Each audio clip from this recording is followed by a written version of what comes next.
دل نادان novel by یمن ایوا ایپیسوڈ 35۔ تم خوش نہیں ہو، اس خوشخبری پر بھی نہیں۔ اجوا نے کڑی نظروں سے اسے گھورا، جو میسج پڑھتے ہی اگلے دن دارام کے ساتھ آ گئی تھی، مگر اب گمسم سی بیٹھی تھی۔ مجھ سے زیادہ خوشی شاید آپ دونوں کو بھی نہ ہو۔ اجوا نے پھیکی سی مسکراہٹ چہرے پر لا کر اسے دیکھا۔ یہ کیسا رویہ ہے اجوا؟ تم نے نہ شور مچایا نہ ہنس رہی ہو، کیا وہ پہلا زیادہ ڈسٹربنس پیدا کر رہی ہے؟ اجوا بیچاری اپنی خوشی بھلائی اس کی فکر میں مبتلا ہوئی۔ وہ بس ایک مہمان لڑکی ہے، میں اپنی جگہ کے لیے نہیں چھوڑنا چاہتی اس کے لیے، لیکن مجھے طریقہ نہیں آ رہا لڑنے کا، نہ ہی اس معاملے سے نکلنے کا۔ میرا دل اداس ہے، مجھ سے برے رویے برداشت نہیں ہوتے، مجھے سختیاں جھیلنی نہیں آتی، مجھ میں ہمیشہ سے صبر ہے اور بس یہی ہے میرے پاس۔ مجھے اپنی شادی کا فیصلہ پریشان کر دیتا ہے۔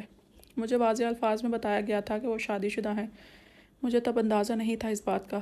کیا مطلب ہے؟ اجوا کی طبیعت پر چھائی یاسیت کے سائے اجوا کو پریشان کر گئے تھے۔ اس نے خاموشی سے اجوا کو گلے لگا لیا، جو پتھر بنی بیٹھی تھی۔ دیکھو کتنی بری ہوں، تم اتنی مصیبتوں میں گھری ہو اور مجھے اپنی خوشیاں منانے کی پڑی ہے، اجوا نے شرمندگی سے کہا۔ اجوا اس کے کندھے پر سر ٹکا کر سکون سے آنکھیں موندے بیٹھی تھی۔ بس ایک ایسی تسلی ایسا سہارا چاہیے تھا، جیسے صحرا میں بھٹکتے مسافر کو تھوڑی دیر سستانے کے لیے سایہ دار درخت مل جائے۔ اجوا دارام بھائی ہے نا، انہیں بتاؤ اپنی پریشانیاں۔ خاموش رہنا مشکلوں کا حل نہیں ہے، اور تم ہمیشہ یہی بے وقوفی کرتی ہو، اجوا نے نرمی سے اسے سمجھایا۔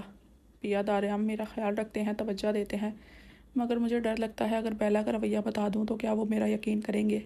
بیلا کو بچپن سے جانتے ہیں وہ، اور ہم تو بس ابھی ملے ہیں۔ اگر میں نے ان کا کرنٹ بیہیویئر بھی اپنے حق میں خود خراب کر لیا۔ اجوا متذبذب نظروں سے اسے دیکھا تو اس کی پانیوں سے بھری آنکھیں اجوا کو گھبراہٹ میں مبتلا کر گئیں۔ اجوا کا خوف صحیح تھا، دارام کی فیلنگز تو واقعی کنفرم نہیں تھی، وہ کیسے اسے سب کہتے؟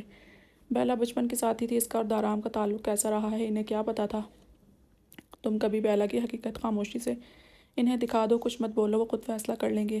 اجوا نے راہ دکھائی اور اجوا بس سر جھکا گئی۔ زندگی جب سختیاں دان کرنے لگے تو اچھے اچھوں کے دماغ مفلوج ہو جاتے ہیں، وہ تو پھر بھی کم عقل اور نادان تھی۔ اجوا تمہارے گھر میں سب ٹھیک ہے نا؟ وہ لڑکی بیلا، وہ کیوں آئی ہے؟ دارام نے بلایا۔ کنزا بیگم کی فکرمندی سے کیے گئے سوالات پر اجوا نے ان کا چہرہ دیکھا۔ اس عورت کا رویہ ایسا تھا کہ وہ سوتیلی سمجھتی رہی، اور اب اس مقام پر اس کی توجہ اجوا کو خوشی کے بجائے مزید پریشان کرتی تھی۔ وہ کیوں بلائیں گے؟ اس نے شادی کا سنا تو آ گئی، وہ پہلی بیوی ہے اور میں نے اس کی جگہ لی ہے، اگر دیکھا جائے تو میں نے اس کا حق مارا ہے۔ نہیں، اجوا کے سنجیدہ گفتگو انداز نے انہیں ٹھٹکنے پر مجبور کیا۔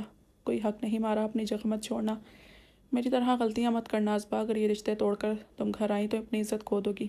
مجھے دیکھو، آج تک جس جرم کی سزا جھیلی وہ کیا ہی نہیں تھا، میں کبھی گھر سے نہیں بھاگی تھی اجوا۔ وہ بات کرتے کرتے رو پڑی تو اجوا گھبرا گئی۔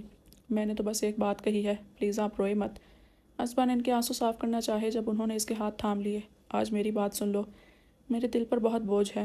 ان کی سسکتی التجا پر وہ تھم گئی، اور کنزا بیگم نے اسے اپنا سارا ماضی اور اپنی غلطیاں کھل کر بیان کر دیں۔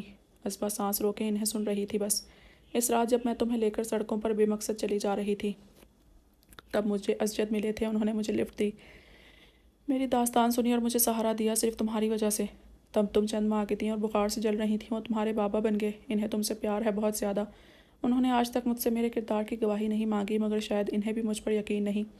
میرے ان سے نکاح پر میرا کوئی وارث شامل نہ تھا، اس بات پر مجھے بھاگی ہوئی کا لقب مل گیا۔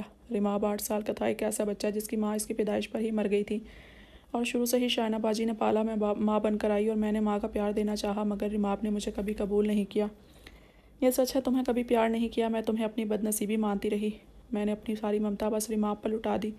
مجھے معاف کر دو اجوا، لیکن میرے والی غلطی مت دہرانا، اپنا گھر مت چھوڑنا، غلطیاں ساری زندگی کا ناسور بن جاتی ہیں۔ تم اس دنیا سے نہیں لڑ سکتی، تمہارے پاس بابا اور بھائی ہیں، مگر تمہیں ان پر ہمیشہ کے لیے بوجھ نہیں بننا چاہیے۔ کنزا بیگم کی رو رو کر ہچکیاں بند گئی، اور اجوا کا وجود جیسے بے جان ہو گیا۔ وہ واقعی اسجد صاحب کی سگے اولاد نہیں ہے، رماب اس کا سگا بھائی نہیں، نہ جانے اس کا باپ کون ہے، وہ کس کا خون ہے۔ وہ خالی خالی نظروں سے سامنے رکھی اسجد صاحب کی تصویر کو دیکھے جا رہی تھی۔ کنزا بیگم مزید اس سے سچائی نہیں چھپا سکتی تھی، سسکیوں کا گلا گھونٹتے اس کا سفید چہرہ دیکھنے لگی۔ اجوا کو اب احساس ہو رہا تھا، زندگی پھولوں کی سیج نہیں، اسے خود کو اگر دنیا کی نظروں میں بدنام ہونے سے بچانا تھا تو اپنا مقام سلامت رکھنا بہت ضروری تھا۔ بھائی اجوا کہاں ہے؟ ہانیہ، جو سفیر کی ضد پر ہی اس کے ساتھ آئی ہوئی تھی، دارام سے بولی تو بے اختیار سرد نگاہوں سے سفیر کی بے چینی دیکھنے لگا تھا۔ وہ گھر والوں سے ملنے گئی ہے، دارام نے سنجیدگی سے جواب دیا۔ سفیر کا مزاج برہم ہونے لگا۔ وہ بیزاری سے صوفے سے ٹیک لگائے رخ موڑ گیا۔ آج کا آنا ضائع گیا تھا، آپ کی فیملی بھی نہیں ہے، وہ بھی چلی گئی، تنگی تو ہوتی ہوگی۔ ہاؤ کیئرلیس، لائلہ نے بالوں کو جھٹکا دے کر تبصرہ کیا اور یہاں وہاں دیکھتی یوں جائزہ لے رہی تھی جیسے یہ گھر اور اس کی ذمہ داریاں اس کے سر ہوں۔ میری سیکنڈ وائف ہے اس وقت میرے ساتھ، دارام نے جانے کیا سوچ کر مسکراتے ہوئے جواب دیا تو لائلہ کے ساتھ ساتھ سفیر بھی چونک کر سیدھا ہوا۔ Second wife? انہیں آج پتہ چل رہا تھا اس کی 2 شادیاں ہیں۔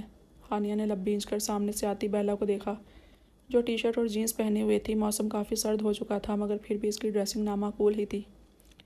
لائلہ نے بھی اس انگریز لڑکی کو حیرت سے دیکھا۔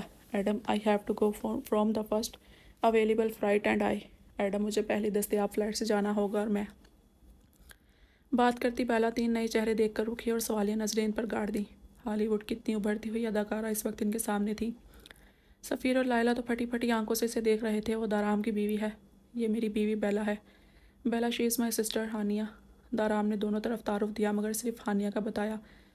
بیلا نے اپنی اصلی تنقیدی نظر ان لوگوں پر ڈالی اور بے نیازی سے کندھے اچکا دیے۔ تم ہمیشہ سے ایسے مہمان نواز نہیں تھے، تم تو لوگوں کو جوتی کی نوک پر رکھتے تھے۔ یہاں کیا ہوا؟ تمہارے گھر میں ہر دوسرا بندہ مزے سے رہتا ہے اور آتا جاتا ہے۔ بیلا دارام کی تبدیلیوں پر تبصرہ کر رہی تھی۔ ہانیہ کے رونگٹے کھڑے ہوئے۔ ایسے سرد مزاج بھابھی اگر ساری زندگی ان کے سر پر سوار رہی تو پورا گھر خالی کروا دے گی اور شاید ان لوگوں کو بھی ٹائم لے کر آنا پڑے گا۔ دارام بیلا کا یہی ایٹیٹیوڈ دکھانا چاہتا تھا، ہانیہ کو بھی جو اسبا کو اہمیت نہیں دیتی تھی، اور لائلہ کو بھی اپنی حیثیت اور دارام کا معیار پہچان کر سائڈ کر جائے۔ یہ پاکستان ہے، یہاں کبھی کبھی نرمی دکھا دیتا ہوں کیونکہ یہ لوگ میری حقیقت سے واقف نہیں ہیں اور میری فیملی مجھے عزیز ہے، دارام نے سنجیدگی سے بیلا کو جواب دیا۔ وہ تلخی سے اسے گھورنے لگی۔ وہ یہاں والوں کو فیملی مان چکا ہے تو شاہ فیملی کا کیا؟ بیلا متھرڈا کو سب سچائی بتانے کا ارادہ کرتی وہاں سے تن فن کرتی چلی گئی تھی۔ دارام نے بت بنے سفیر اور لائلہ کو مخاطب کیا اور ہانیہ سے مخاطب ہوا، ڈنر کر کے جانا ہانی، مجھے خوشی ہوگی، میں کک سے مینیو ڈسکس کر کے آتا ہوں۔ ہانیہ سے بات کرتے ہوئے اس کا لہجہ نرم اور مسکراتا ہوا تھا۔ وہ گڑبڑا کر ہاں میں سر ہلا گئی۔ وہ اٹھ کر وہاں سے چلا گیا۔